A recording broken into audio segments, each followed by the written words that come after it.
Kay Mr.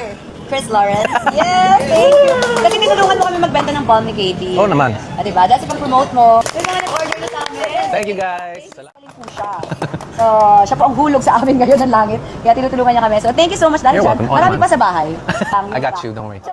Maraming natuwa at kinilig sa mga latest videos ni na Katrina Halili, Chris Lawrence at anak nilang si Katie. Sa video nilang ito ay nagpasalamat si Katrina kay Chris sa pagsuporta nito sa bagong business nila ni Katie. Samantala, ngayong araw ay sumama sina Katrina at Katie kay Chris upang suportahan siya sa pagkanta nito sa Wish Bus. Kay Mr. Chris Lawrence. Yes, thank you.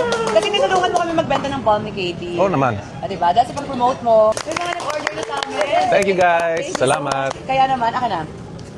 Kaya naman, Katie! Come here! Mga my loves, Oh, bili ayan na na. po kayo. Okay, hi mga my loves. What?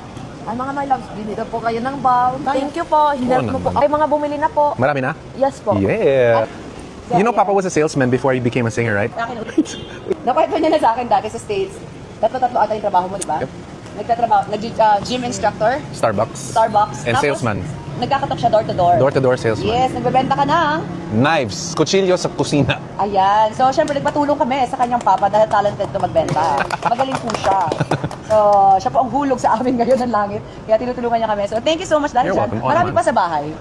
I got you, don't worry.